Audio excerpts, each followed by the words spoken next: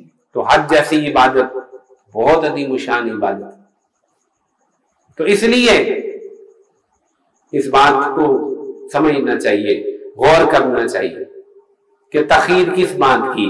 رسول اللہ نے فرمایا من اراد الحج فلیتعجل، جو اراد حج کرنا چاہتا ہے جلدی کرے، جلدی کرے۔ کیوں جلدی کس بات کی ہے؟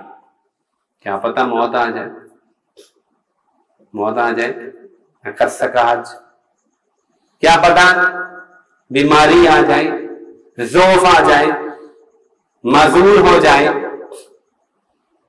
کیا پتہ فقیر ہو جائے، نہ کر سکے، پیسہ جاتا رہے، کیا پتہ اوپر سے کوئی مجبوری بن جائے، کسی طرح کوئی بندش بن جائے۔ حج تاریخ میں کئی مرتبہ ایسے بند ہوا ہے، یہ پہلی مرتبہ نہیں ہوا تھا۔ تاریخ واقعات اگر آپ تاریخ اسلام پڑھیں گے، کئی مرتبہ ایسے ہوا کہ حج بند ہو، اور بہت سارے لوگ انہی ایام میں دنیا سے رخصت ہو گئے، حج نہ کر سکے، حج نہ کر سکے۔ چنانچہ مسلم شریف میں آتا ہے کہ کسی نے آ کے عرض کیا یا رسول اللہ، میرے والد حج کرنا چاہتے تھے لیکن وہ دنیا سے رخصت ہو گئے، وہ حج نہ کر سکے، کیا میں ان کی طرف سے حج کرنا؟ آپ نے فرمایا ہاں کرنا۔ اس سے حج بدل کا ایک پورا طریقہ کار معلوم ہوا۔ میت کی طرف سے اگر وہ حج کرنا چاہتا تھا اور اس کے پاس اتنا مال بچا ہے کہ اس کے ورثہ آپ کسی کو حج کروا سکے، تو حج بدل تمام اماموں کے نزدیک، چاہے وہ فقہ حنفی ہو، شوافی ہو، مالکیہ ہو، شرائط سب کے نزدیک مختلف ہیں۔ حج بدل رسول اللہ صلی اللہ علیہ وسلم نے مشروع فرما دیا، لیکن سوچنے کی بات یہ ہے کہ حج کرنے کا ارادہ تھا ان کا اور یہ کر نہ سکے، اور موت نے آ لی، کیونکہ موت ایک ایسی چیز ہے جس کا پتہ ہی نہیں چلتا کہ کس وقت آ جائے گی، اچانک آ جائے گی۔ یا ایھا الذین آمنوا لا تلهکم اموالکم ولا اولادکم عن ذکر اللہ ومن یفعل ذلک فاولئک هم الخاسرون قال رب لولا اخرتنی الی اجل قریب فاصدق واکن من الصالحین۔ اے ایمان والو، تمہیں تمہاری مال اور رات دھوکے میں نہ ڈال دے، ایسا ہو گیا تو بڑا نقصان اٹھاؤ، ایسا نہ ہو کہ کسی کی موت کا وقت آ جائے اور وہ کہے کہ لولا اخرتنی الی اجل قریب، اے میرے رب تھوڑی مجھے مہلت نہیں ملتی، فاصدق واکن من الصالحین، اب میں صدقہ کروں گا، میں نیک بنوں گا۔ ابن عباس جو کہ سب سے بڑے مفسر ہیں، وہ فرماتے ہیں یہ وہ شخص ہوگا جس نے فرض حج ادا نہیں کیا ہوگا، وہ کہے گا اے اللہ تھوڑی سی مہلت دے دیجئے، میرا حج باقی ہے، میں حج کرنا چاہتا ہوں لیکن مہلت نہیں ملے گی۔ تو اس لیے فرمایا من اراد الحج فلیتعجل، جس کو اللہ نے وسعت دی ہے، مالی وسعت ہے، صحت ہے، کوئی سبیل بن سکتی ہے جانے کی، تو وہ جلدی کرے اس سے پہلے کہ موت آ جائے۔ ہمارے ہاں عجیب رواج ہے، سوچ سوچ میں برسوں گزار دیتے ہیں، اچھا یہ بھی کر لوں، اچھا وہ بھی کر لوں، اچھا کر لیں گے حج، کرتے کرتے تاخیر، آخر موت کا فرشتہ سر پہ آ جاتا ہے اور انسان اس عظیم الشان عبادت سے جاتا رہتا ہے۔ چنانچہ اس بات کو سمجھ لیجئے کہ ارادہ، عزم، بیت اللہ کا قصد، بیت اللہ کا شوق، یہ بڑی چیز ہے، اس پہ ضرور فیصلہ ہوتا ہے۔ اللہ جل جلالہ ضرور رحمت کی نظر فرماتے ہیں. آپ بھی آج ارادہ کر لیجئے کہ میں بھی جاؤں گا. اللہ لے جانے والے ہیں.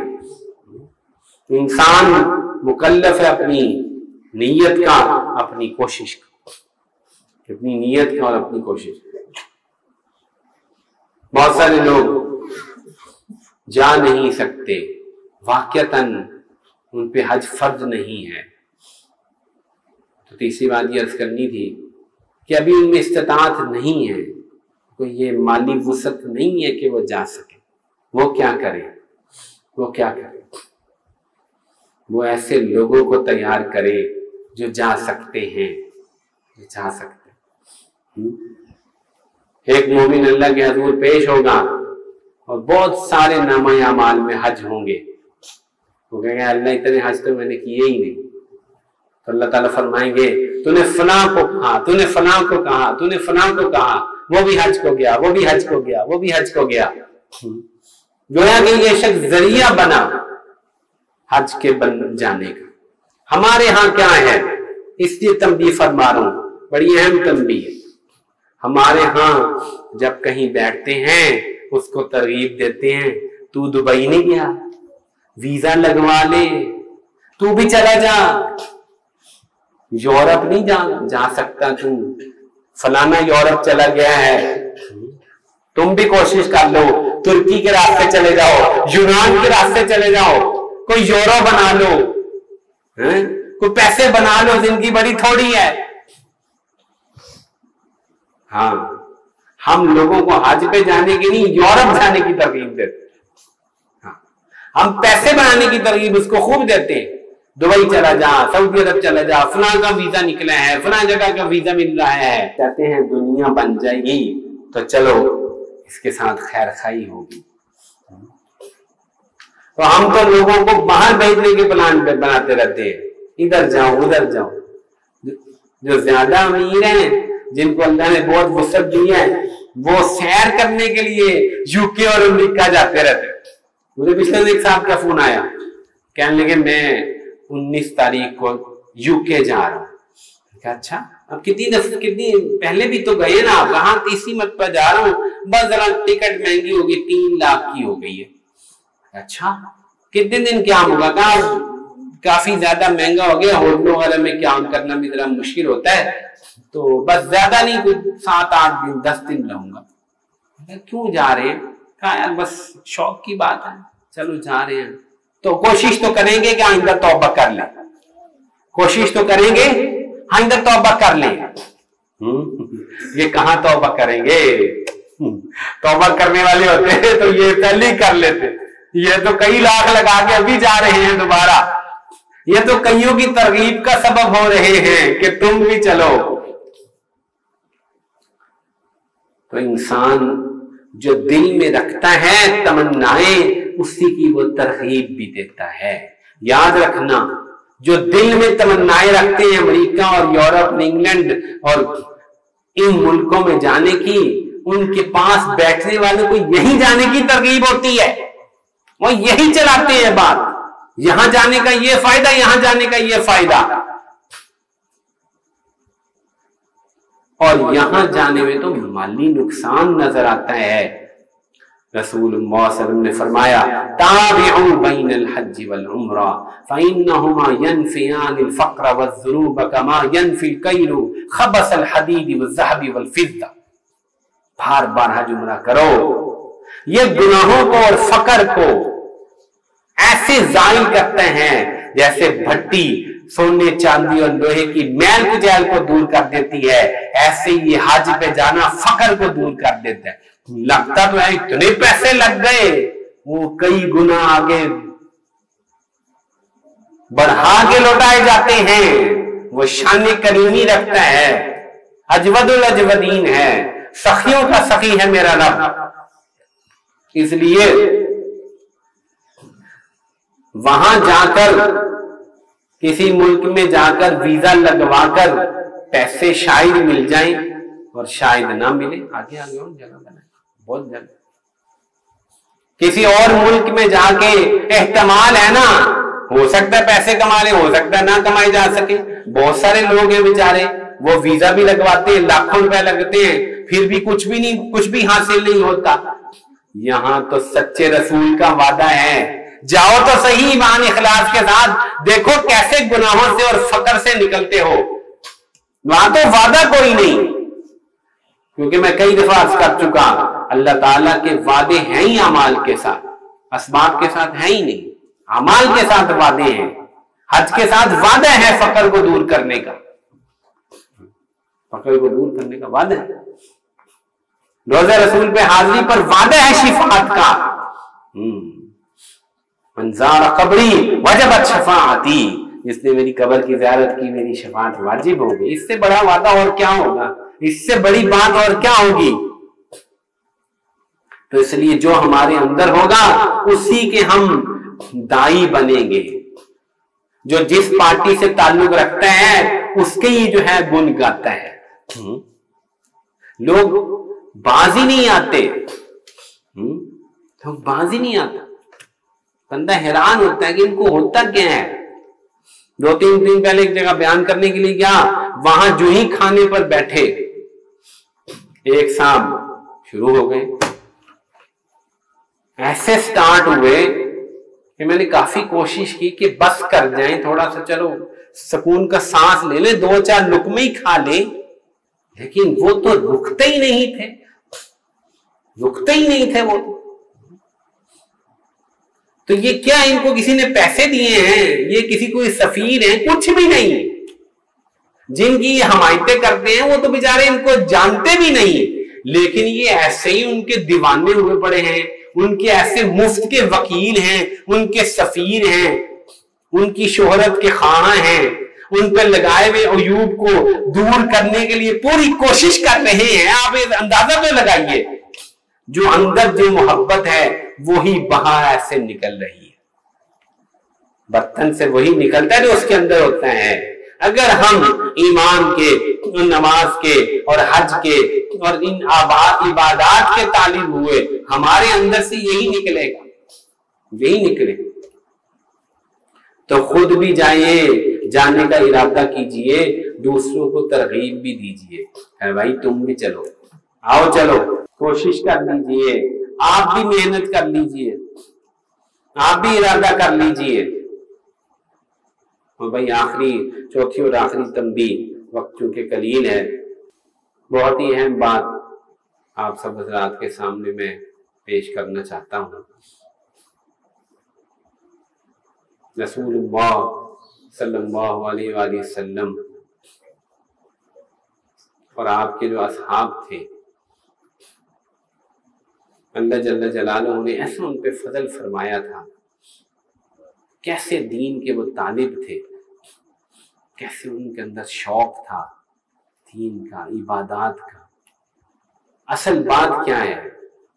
اصل بات یہ ہے جو بہت نکتے کی بات ہے، جو توجہ فرمائیے گا، تنبیہ کی بات ہے کہ بعض لوگ نماز بھی پڑھتے ہیں، حج بھی کرتے ہیں، عمرہ بھی کر لیتے ہیں، لیکن طالب دنیا رہتے ہیں، طالب آخرت نہیں بنتے۔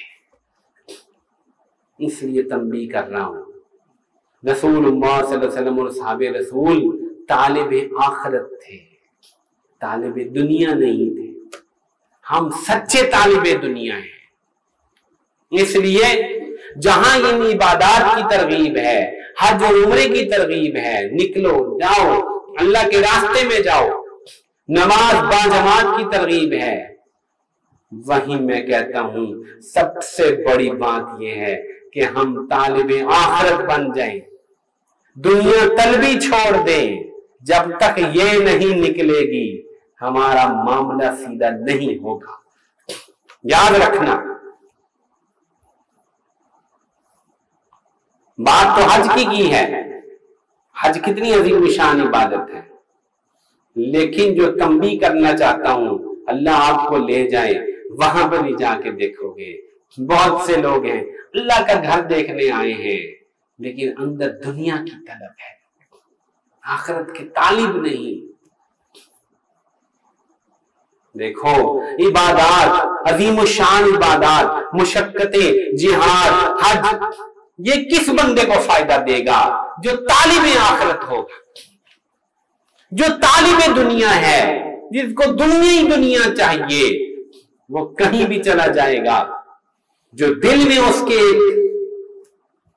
نجس چیز ہے، نجاست ہے، یہ دنیا کی محبت، یہ ہر جگہ اپنا رنگ دکھلائے گی، ہر جگہ اپنا رنگ دکھلائے گی۔ یہ وہ عظیم الشان مصیبت ہے جو پوری امت پر اس وقت چھائی ہوئی ہے۔ دنیا کی ایسی محبت ہے، یہود و نصارہ کی ایسی محبت ہے، اس کی وجہ سے دنیا کی نجس محبت قلوب میں قبضہ کر چکی ہے، قبضہ کر چکی ہے، قلوب بھرے ہوئے دنیا کی محبت سے۔ اس لیے بڑے بڑے نیک اعمال، بڑی بڑی نیکیاں، اعتکاف، رمضان کے روزے، حج بیت اللہ، یہ بھی رخ نہیں بدلتا۔ بڑا دل کٹتا ہے، خدا کی قسم بڑا دل کٹتا ہے۔ ہائے کیا بیان کر، عجیب مرض ہے یہ۔ اتنی بڑی عبادت کی، اتنی عظیم الشان عبادت کی حضرت۔ ہائے پچھلے سال وہاں مجھے اللہ نے توفیق دی، جس بلڈنگ میں ہم ٹھہرے ہوئے تھے، بہت سارے لوگ تھے، لفٹ ان کی چھوٹی تھی اور لفٹیں بھی دو تھی، بندے زیادہ تھے، فلور بھی زیادہ تھے۔ اب جب لوگ نماز پڑھ کے آ رہے، کھانا کھا کے آ رہے ہیں، تو ایسے لفٹوں پہ بے انتہا رش ہوتا تھا۔ تو آتے جاتے جو ہے وہ کسی ایک سے تعارف ہو گیا، دوسرے سے تعارف ہو گیا، بہت سارے لوگوں سے تعارف ہو۔ تو ایک دن صبح کا تذکرہ وقت تھا، میں حرم جانے کے لیے نیچے اترا، ایک نوجوان کو میں نے دیکھا، حج سے کوئی تیسرا چوتھا دن تھا، بڑے اہتمام سے انہوں نے جو ہے وہ بہت اہتمام سے سنت کو ذبح کیا تھا، اور جناب بالکل اس نے بڑی ٹائٹ سی جینز پہنی ہوئی تھی اور بالکل اوپر ٹی شرٹ پہنی ہوئی تھی۔ مجھے یقین نہ آئے کہ 2 دن پہلے جو بندہ جس کی احرام بھی تھا اور سنت بھی، داڑھی بھی نکلی ہوئی تھی، یہ کیا ہو گیا؟ میں نے کہا خیریت ہے؟ کہاں بس وہ فلائٹ جلدی کر لی ہے، پاکستان نکلنا ہوں میں واپس۔ ایسے جھٹکا لگا دل کو میرے، میں نے کہا اتنی عظیم الشان عبادت کرنے کے بعد جو ہی فارغ ہوئے، ملک کا رخ کرنے کا ارادہ کیا، سارا روپ اور سارا رنگ جو چڑھایا تھا عبادت کا، وہ ایسے ختم کر دیا جیسے کچھ کیا ہی نہیں تھا۔ میں آپ کو کیفیت نہیں بتا سکتا جو میرے قلب کی ہوئی، جو اہتمام دکھائی دے رہا تھا، جو تیاری ہوئی تھی۔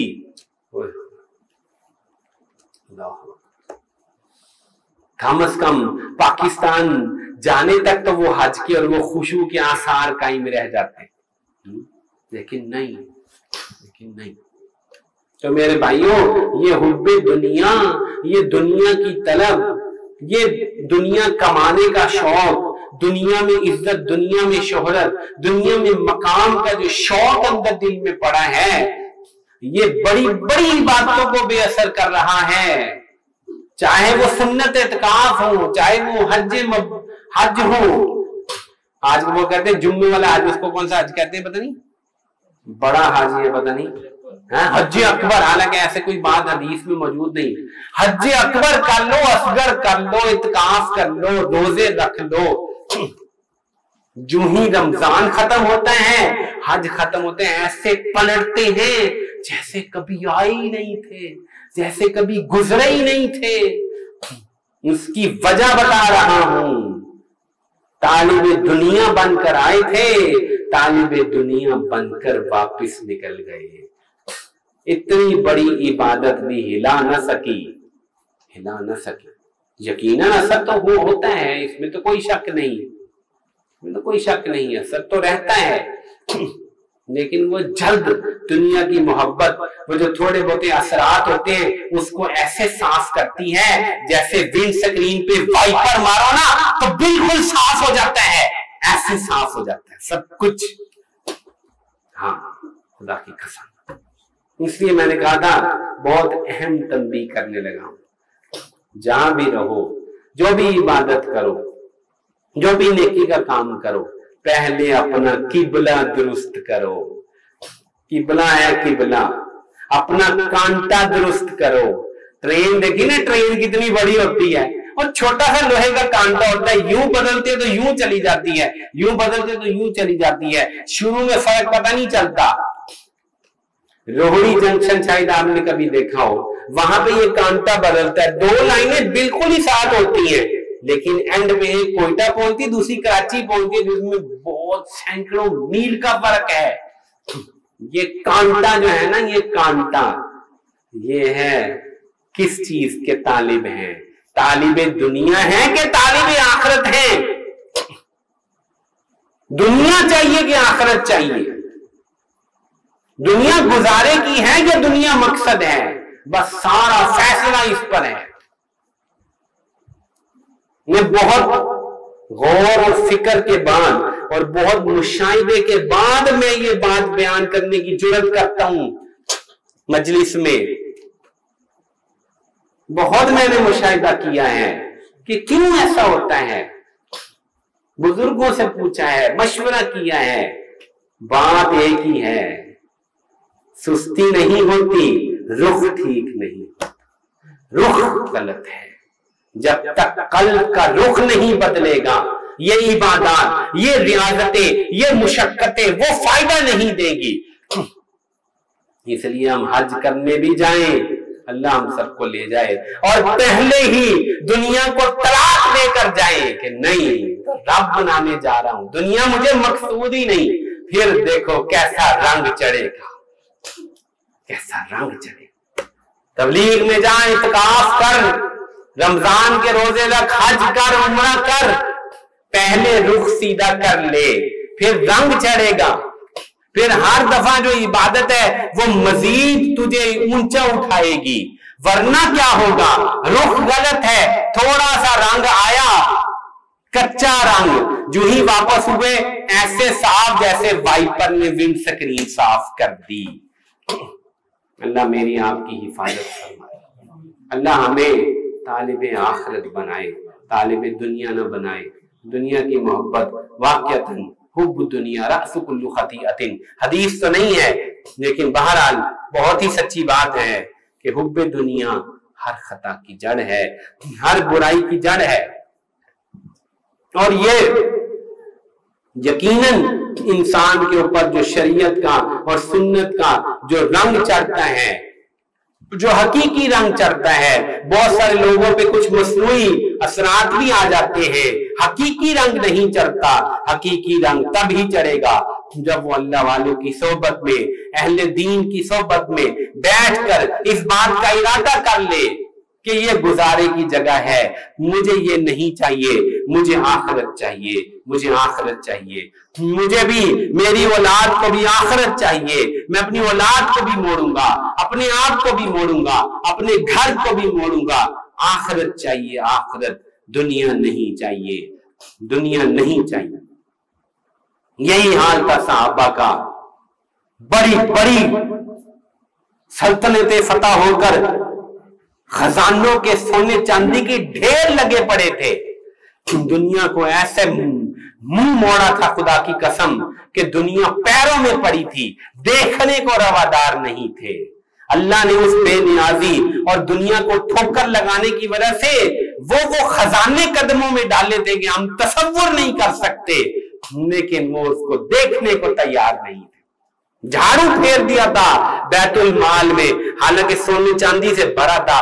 جھاڑو پھیر کے کہا تھا جھاڑو پھیر دو، سب تقسیم کر دو. ایسے ایک واقعہ سناتا ہوں. عجیب واقعہ، عجیب واقعہ یاد آ گیا. عمر رضی اللہ عنہ فتوحات کا دور شروع ہوا. کہاں ازواج مطہرات کا سالانہ وظیفہ مقرر کرو، سالانہ وظیفہ 12,000 درہم ایک ایک بیوی کے مقرر کر دیے. کتنی بڑی رقم ہے 12,000 درہم. توجہ فرمائیے گا. سب سے پہلے قاصد زینب رضی اللہ تعالی عنہا کے پاس پہنچا 12,000 درہم لے کر. وہ سمجھی ساروں کے ہیں یہ, سب بیویوں کو 12,000 بھیجیں. کہا مجھ سے پہلے اور ہے نا ان کو دو نا, آخر میں مجھے دینا. وہ سمجھ گیا. اس نے کہا یہ صرف آپ کا ہے, یہ صرف آپ کا ہے اور کسی کا نہیں ہے. کہا انا للہ و انا الیہ راجعون. کپڑا ڈال لیا چہرے پر, اس قدر افسوس طاری ہوا, چہرے پر کپڑا ڈال لیا, منہ پھیر لیا اس پیسے سے. وہ قاصد چلا گیا یا ادھر ہی کہیں بیٹھ گیا. یہ جو راوی ہیں ان کو کہا جلدی کرو, تخت چارپائی یا جو بھی کوئی بڑی چیز ہے وہ بچھاؤ. بچھا دی. کہا اس پہ پھیلا دو, اوپر چادر ڈال دو. پھر کہا پکڑو ایک مٹھی اس فلاں کو دے دے, ایک مٹھی فلاں کو دیا, 2 مٹھیاں فلاں کو دیا, فلاں کو دیا. 12,000 ختم ہو گیا. 1 سال کا خرچہ 1 گھنٹے سے کم میں اس اللہ کی بندی نے, ہماری ماں نے ختم کر دیا. وہ قاصد گیا دوبارہ, اس نے جا کے کہا حضرت انہوں نے تو یہ کیا, انہوں نے 1,000 اور بھیج دیا. انہوں نے وہ 1,000 بھی یوں ہی چارپائی پہ ڈلوا دیا. کیا ختم کرو, جلدی کرو. یہ جو بانٹنے والے ہیں انہوں نے آخر میں کہا کہ اماں جان مجھے بھی کچھ مل جائے. کہا 1 مٹھی تم بھی اٹھا لو. انہوں نے 2 مٹھیاں اٹھائیں, 84 درہم ان کے پاس بھی آ گئے. آخری بات جس کو سنانے کے لیے میں نے اپنا بیان لمبا کر دیا ہے, ہاتھ اٹھائے ہماری ماں نے اور کہا اے اللہ اگلے سال یہ نہ ہو, اے اللہ اگلے سال یہ نہ ہو میرے ساتھ, میں یہ اگلے سال دیکھنا نہیں چاہتی. چنانچہ اگلے سال اس سالانہ وظیفے کے وقت آنے سے پہلے حضرت زینب کا وصال ہو چکا تھا. دعا کر لی تھی کہ یہ دنیا کا فتنہ دوبارہ میں دیکھنا نہیں چاہتی. ہائے ہائے ہم کدھر کیسے زندگی گزارے. ہم میں سے کسی کو کوئی ایسے پیسے مل جائیں تو وہ کہے گا اللہ کا بہت بڑا فضل ہو گیا, میری لاٹری نکل آئی, مجھ پہ تو اللہ کا خاص احسان ہو گیا.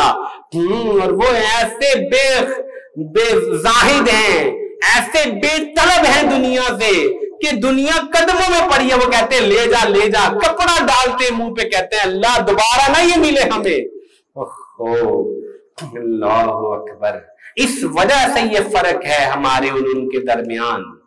سمجھ لو جو کہاں ہے.